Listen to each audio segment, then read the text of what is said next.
এটা ললিতার ঘর, আর ওই যে ওইটা ললিতার ব্যাগ। ললিতার ব্যাগ এটা? এই চেক করেন।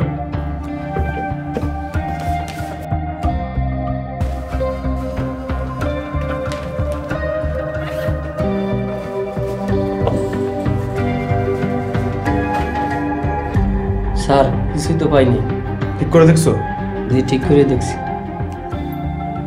এখানেই তো রেখেছিলাম। কি বললেন? বলছি ভালো করে দেখুন না, থাকতে পারে। ভালো করে দেখছি তো, নাই তো। আচ্ছা অন্য রুমে চলেন। অন্য রুমগুলো তো আমাদের। সার্চ করবো কিনা সেটা বলুন।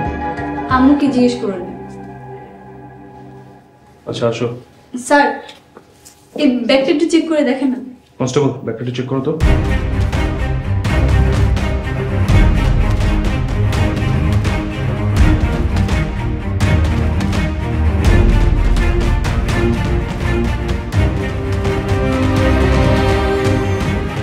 নাই স্যার, এটা ভিতরে কিছু নাই। আচ্ছা চলো।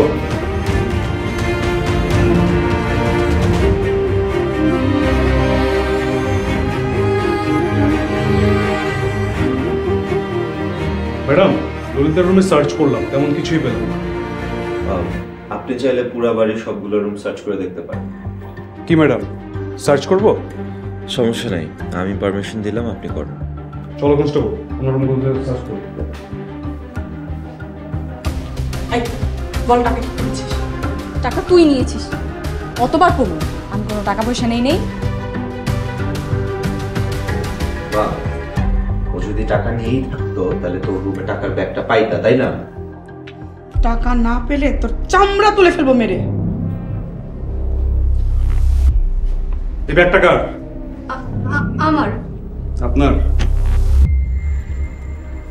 টাকাগুলো কি আপনার? এই ব্যাগের ভিতরেই টাকাগুলো পাওয়া গেছে। এই ব্যাগে টাকা আসলো কি করে? এটা আপনার মাইয়ারে জিগান। এই টাকা তুই রেখে আমাকে চোর বানাতে চাচ্ছিস। তাতে ললিতার লাভ কি? টাকা তো পেয়েছেন, আমরা তাহলে যাই। কি বলেন ম্যাডাম? চা নাস্তা করে যান। No thanks.